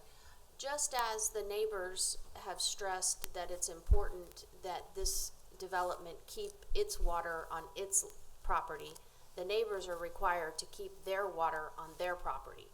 So if there's a flood coming from the neighbor's property onto this property, that would be inappropriate. So it goes both ways. Everyone is required to keep their stormwater on their property. And just, light and noise in the LDC, in the Code of Ordinances are already addressed. So whether there's a wall or not, they're gonna have to comply with the Citrus County noise standards and with the lighting standards. Not saying one or the other, but they are required regardless of whether a wall's there or not. It doesn't give them relief from the standards. Okay, Mr. Chairman, would it be out of line to, we have many of the adjacent residents in the room, would it be out of line to ask them a quick show of hands? no. No. What a crimson face. I have no further comment. Mr. Chair, for the purpose of the motion, Commissioner Bramlett. the Planning and Development Commission finds application number CU-21-10 consistent with the Citrus County Comprehensive Plan and Citrus County Land Development Code, and that this board approves with the conditions, which we'll talk about in one moment, the application based upon the evidence, testimony presented, and the report and conclusions regarding this petition. It has been determined that approving the proposed conditional use will not adversely affect the public interest, that there is compliance with special rules governing individual conditional uses of the type involved, that the proposed development with conditions and safeguards attached would be generally compatible with the adjacent properties and other property in the district, and that the PDC is empowered under this section of the Land Development Code described in the application to grant this conditional use. And then specifically regarding the conditions, we're going to address condition number 3, and I'm going to strike what Ms. Coutu discussed about the 75% opacity vegetative buffer, and I'm going to include the wording in my condition or in my motion that says that a wall of at minimum of 8-foot height shall be installed on any residential abutting property line. All the rest of the conditions are proper, and then obviously the LDC and permitting and everything else that's required. I have a motion by Commissioner Bramlett. Do I hear a second? Second. I'll second that. 2 seconds, Commissioner Stone. Here, okay, now further discussion by the board. Mr. Chairman, Commissioner Bass. I know that the county planner couldn't answer the question, and I totally understand that, but I think that we should look at having the applicant install an all-water separator prior to the drainage area. There's concerns about the wells in the back, and I think we need to try to purify the water to the greatest extent possible to enter the DRA. So I would like to add a condition that an all-water separator must be installed prior to the DRA. I would not add that to my motion. There's a DRA there that acts as a, we have a gentleman in this audience that came to me last meeting talking about natural filtration, and the DRA acts as a kidney, if you will, and that's what the way they're designed and the way that they filter, and before the water gets into the aquifer, that's just the natural process already. So I would not add that as a condition. It's not in the Land Development Code, and I'm not just going to make stuff up to add because we think that it's proper. We're all entitled to our own opinion, sir. Yep, that's why we're here. Yep. Anyone else? I got a question. The attorney says that you're responsible for keeping your water on your parcel, right? If we put the holes in the wall, like the other commissioner said, so to allow it to flow freely, so that it wouldn't drain, wouldn't puddle up in the residences, then that's no good. then you're forcing the water to go from the residential property onto this property. Just an observation. So the wall, is it gonna have this drainage in it, or is it not gonna have the drainage? I just said an 8-foot wall, minimum height, 8 foot. I didn't say anything about any breaks or anything It wasn't like you, that. it was Richard. I believe he said there Richard should- suggested that there would be breaks in the wall. for drainage. County council suggested that, That's not good. that may cause a problem where, a situation where this facility would be accepting water runoff from residential properties nearby. I did a site visit there in the rain, and I can tell you that the water definitely comes off of the elementary school there and comes down the abutting street, and there were several lots along that wall that I was ankle deep in mud when I walked down that wooded area. So I'm not sure where else the water is coming from, but I do know that if you put a wall there without a break, it could create a problem. But I think if you put a wall there with a break, it may create problems. That's way out of my league to answer that. So I would think of, to leave it either way. A wall is good in a lot of other ways. I would think breaks in the wall would show intent to drain one property onto another. I'm Either sorry, way, just, it's a two-way street. Would you care to weigh in? I'm reminded on a daily basis that I'm just a lawyer and I'm not an engineer. So I often try not to engineer things. So I would say if the wall is required, in order to maintain the integrity of the wall, the engineers would have to design it in such a way that if it needed to have some kind of rocks or something on either side to drain under the wall, or if it needed to have breaks, I'm confident the engineers are going to do what's correct and appropriate engineeringly. How could we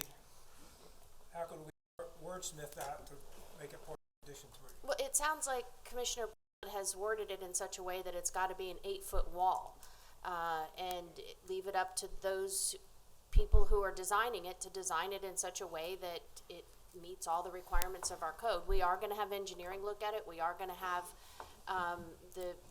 Mr. Gibbs, and I don't think they mentioned the name of the engineer that's working on this, but I don't think they're going to build it in such a way that it's going to fail. And if there's water up against one side or the other, it's not going to last. So could we say this wall would be constructed to? Is there a general? I like that. Management practices. Best management practices.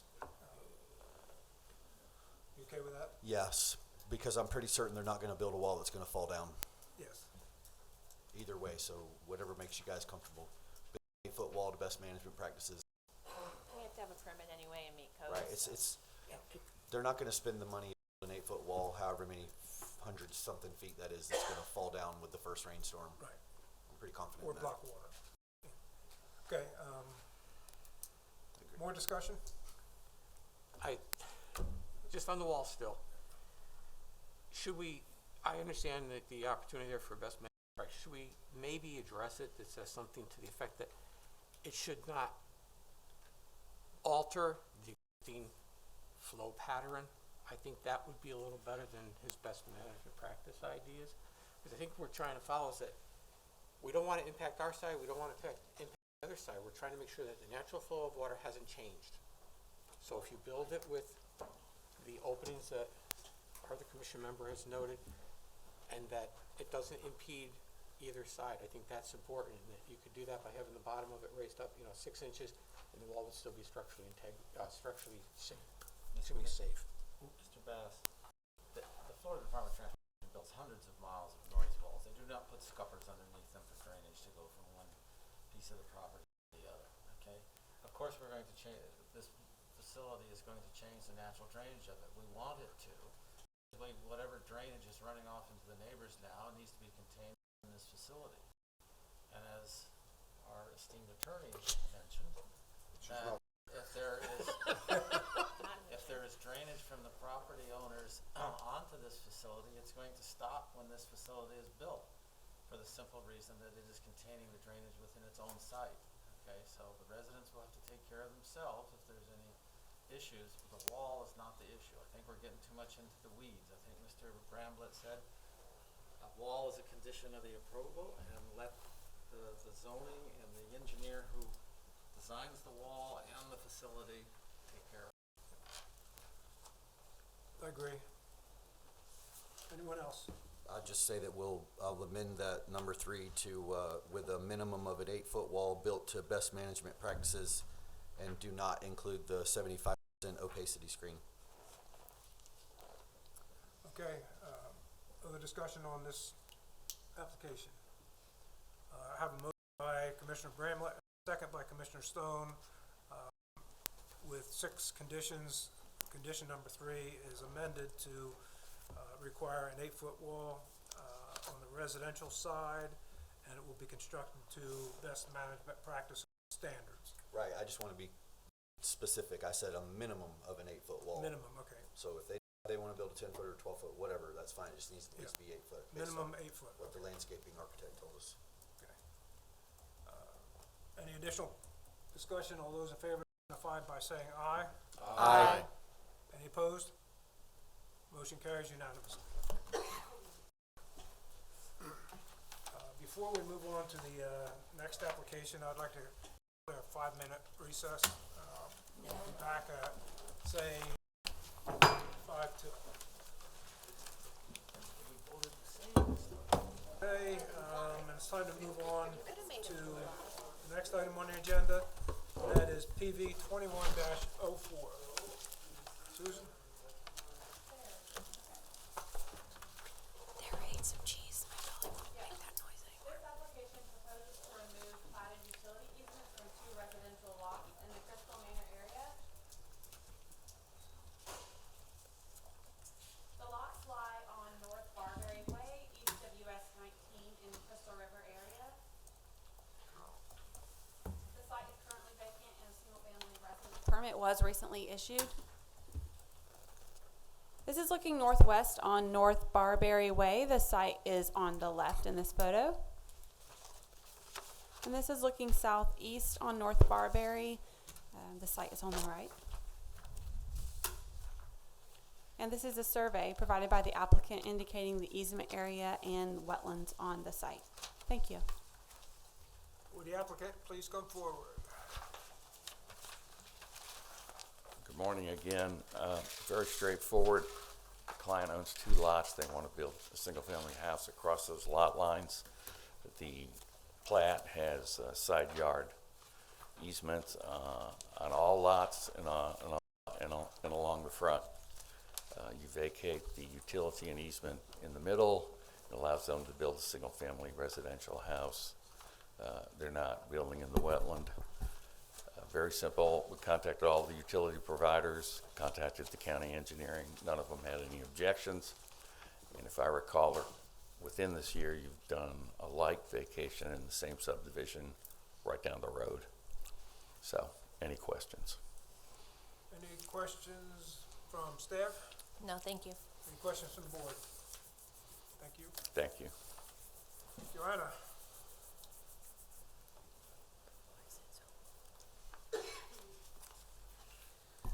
All right, this is a plat vacation for drainage and utility easements in the Crystal Manor subdivision. Crystal Manor, unlike some subdivisions, does not let you move these to the outer boundaries when you have more than 1 lot.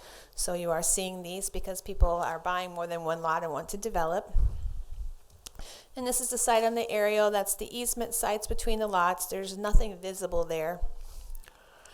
This is the site plan turned in by the applicant. You can see the funky shape of the driveway. Obviously, they would like to go across the utility easement to their other structure in red. The structure that's not in red there was a one that they decided to remove. But you can see the utility easement laying right in the center of this. This is looking at the site. They have put their driveway in. They do have a building permit for a house and also for the detached structure. And looking a little bit more into the site. And again, this is the site plan. You do have letters from all utilities that had no concern. The Emergency Operations 911 had no concern, and staff had no concern with this particular removal. That's it. Does the the applicant have any questions for staff? None, thank you. Does the board have any questions for staff? Thank you, Joanna. At this time, I'll open the hearing to the public for any input they may have. Any input from the public? Seeing no one, I will declare the public portion of this hearing closed and return the hearing back to the board for discussion and possible action. No conditions, correct? No conditions. Correct. For the purpose of a motion, Commissioner Bramlett.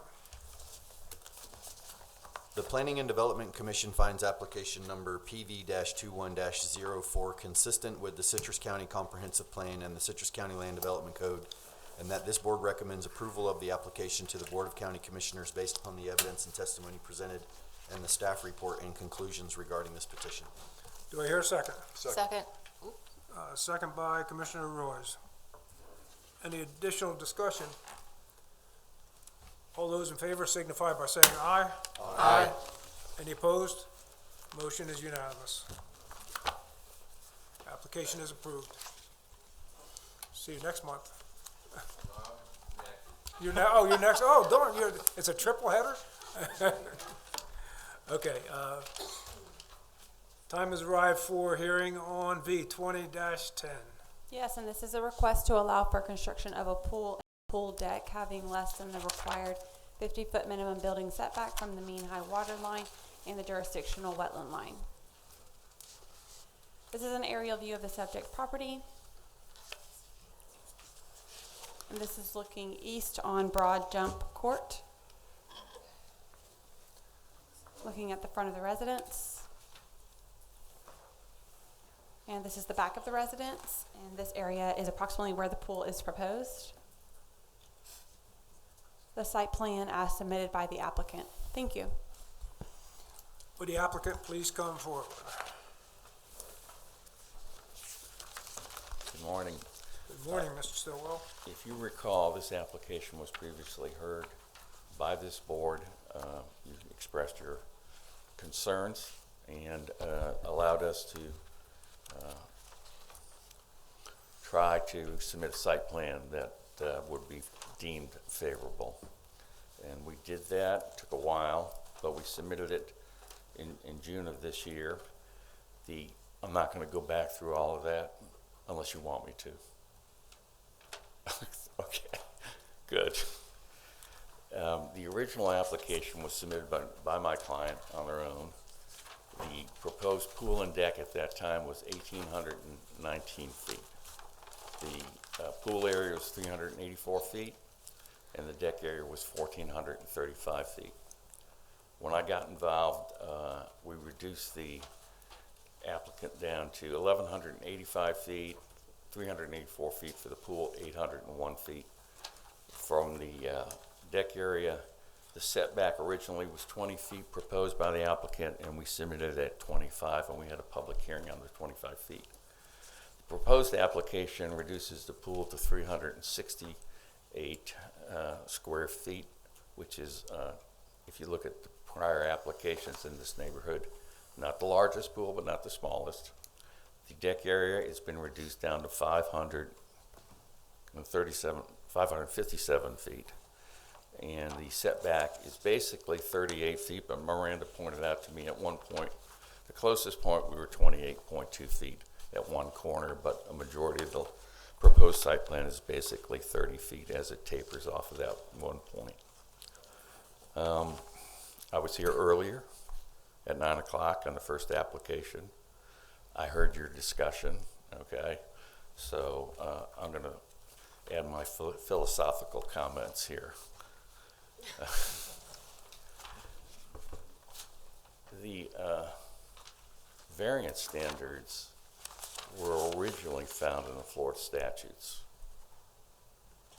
And the variance standards in the Florida statutes, 163, didn't include the standard that you deal with the reasonable use of a piece of property, you know, the one I'm speaking to, the one in the staff report where they said they've already got a house, they don't need an accessory use, they have the reasonable use of the property.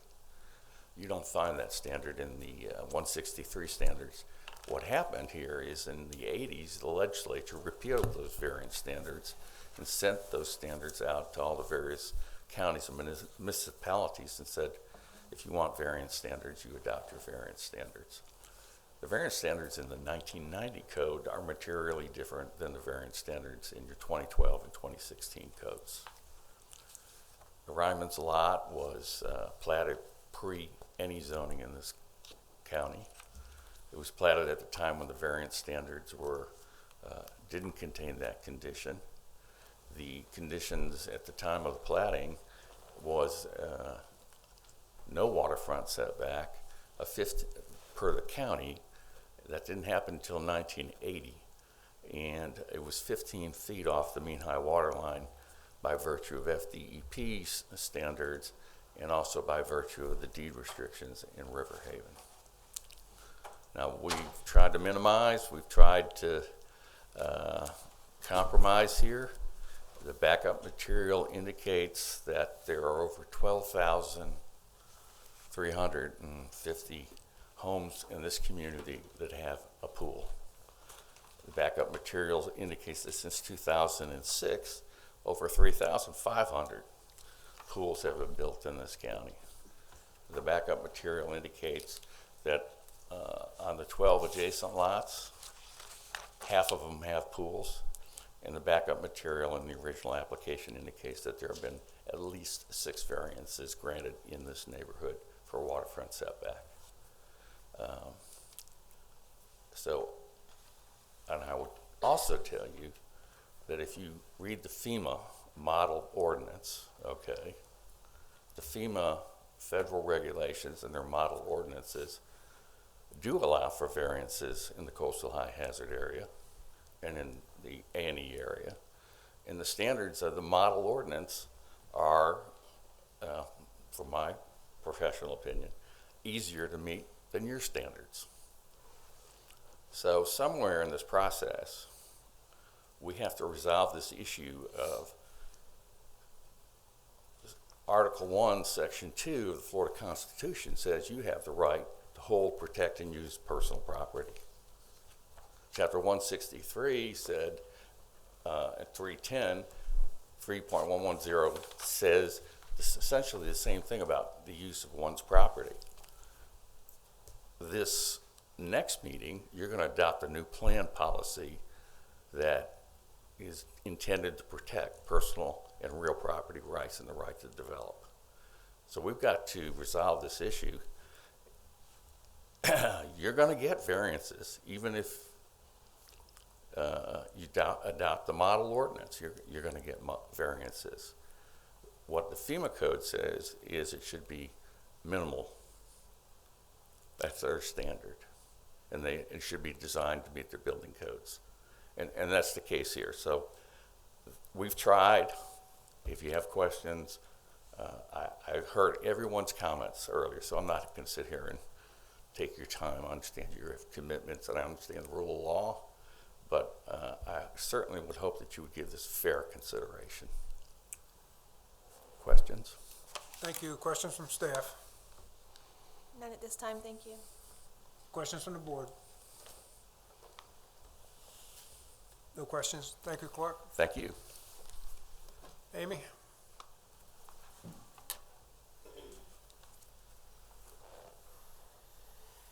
Hello.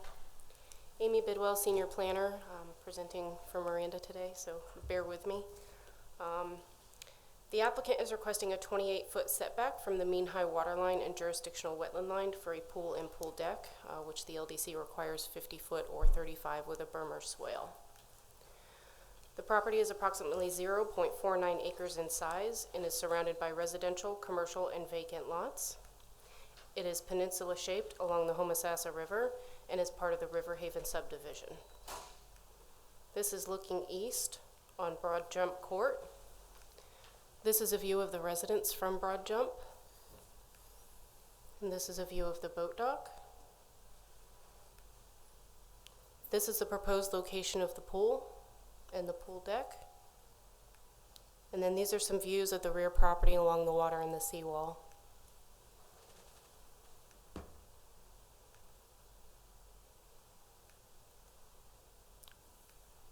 that is another view of the proposed location of the pool and pool deck. This is the building envelope within the 35-foot setback. There's approximately 2,860 square feet. The undeveloped area is the triangular portion towards the front here, which is approximately 350 square feet. This is a cross-section of the retention swale that's on the proposed plan.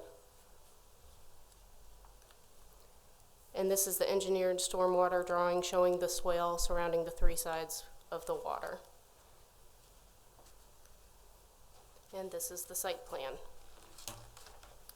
The applicant has made some effort to reduce the requests in their resubmittals. The original request was for a 20-foot setback for a 1,769 square foot pool and pool deck. The current revised request proposes a 28-foot setback for a 368 square foot pool and a 557 square foot deck. Miranda has prepared conditions, and that is all I have for now. If you have any questions, I'll take. Any questions from the applicant? No, thank you. Questions from the board? Just one, do you know exactly when they purchased this property? Refresh, I know we discussed this once, but. That I do not know.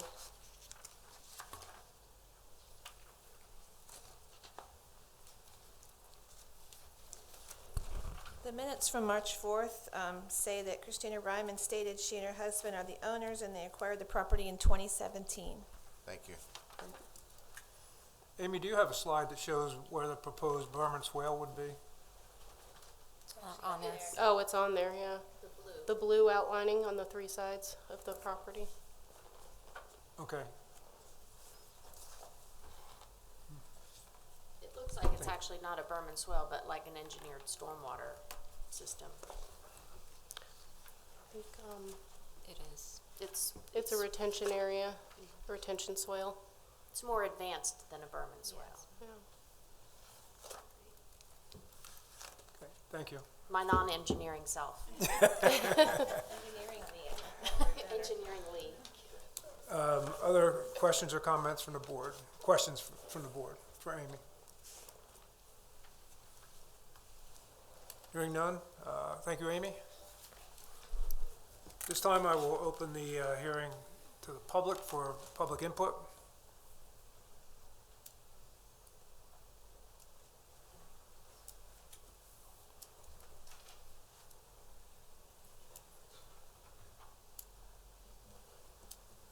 Please state your name. Good morning. My name is Stuart Bozeman. I live on Price's Point, 4849, which is pretty much adjacent to the Rymans. If you come out of their cul-de-sac and get to the intersection of Price's Point, we live right there. I'm one of the people that live on that street that has a pool. Now, the pool was constructed prior to me purchasing the house 3 years ago. And I do know that I've been over to their house and spent time with them as they've gone through this process. To try to appease the requirements, and the efforts that they have gone through have been pretty significant. As you stated, not just a berm, but it looks like a very well engineered water handling and water capacity system. And I like the best management practices terminology used because it looks like they've deployed those. And so I'm not representing anybody on the street, but the street has had conversations. And I'm absolutely in favor of y'all granting this, these people to build this pool. So that's all I got. Thank you. Anyone else who would like to address the board on this application?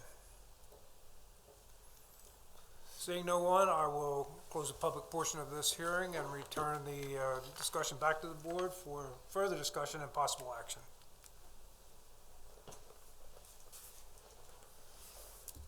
I'd like to hear from some of our expert engineers on the board. No, they don't serve as No, I know. No, in any capacity. I'll rephrase that. I'd like to hear from our board members who have some engineering expertise. Mr. Stoll, would you like to go first? Engineering background? Background, strike that. Mr. Chairman, this is the same issue. It's the same issue we deal with all the time. there's nothing different with this than, a dozen times before. So, I'm not in support of this issue. Thank you, Commissioner Stone. Commissioner Bass. I applaud the applicant for the effort that they've made, but they still are far short of our 35-foot setback with a berm or swale.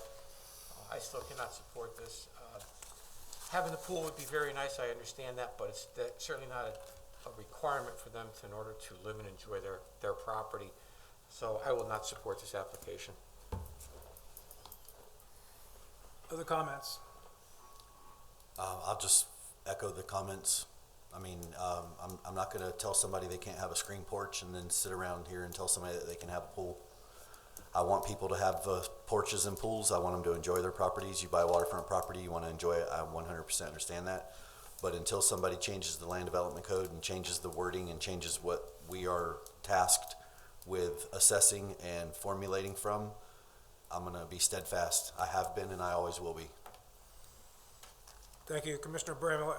I'd like to echo those comments so there's no question about where I am. I think it's important to be consistent. You know, I think we all recognize that it's an issue in our community that needs to be addressed, but unfortunately, we are not the ones that can rectify that. Mr. Chair, on this application previously, I supported the application and I will continue to do so. The reason is because of the irregular shape of this property. I think the applicant has worked with this board significantly, and I don't think that they're far off. I mean, we're looking at 30 and 20, 28, 29, whatever it is. I mean, I know there's some discrepancy there, but that's not far off, in my opinion, from the 35-foot setback. Thank you. Other comments?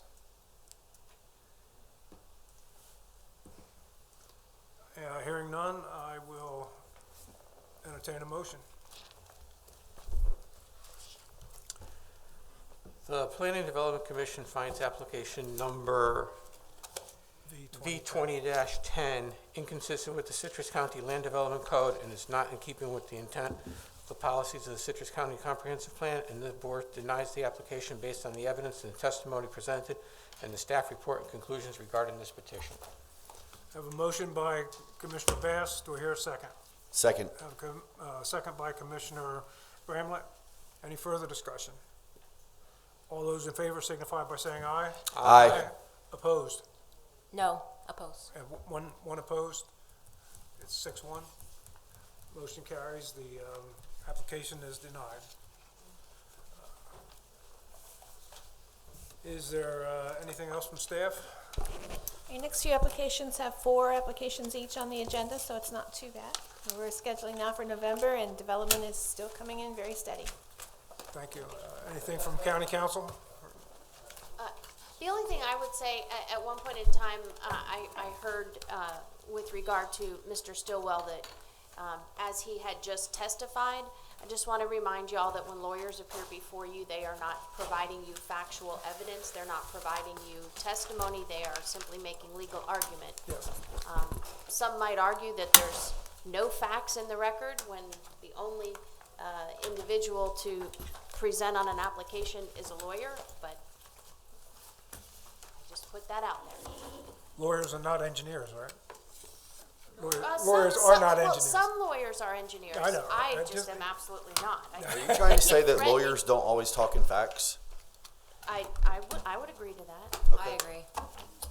But we have a lot of engineers on staff at the county, and I am repeatedly reminded that I'm not an engineer. So I keep threatening them that I'm going to go back to school and become an engineer. Great. Anything else for the good of the order? If not, I will entertain a motion to adjourn. So moved. Somebody done that, then Commissioner Royce. Do I hear a second? Second. Commissioner Bass, all in favor signify by saying aye. Aye. All right, motion carries. We'll see you all next time.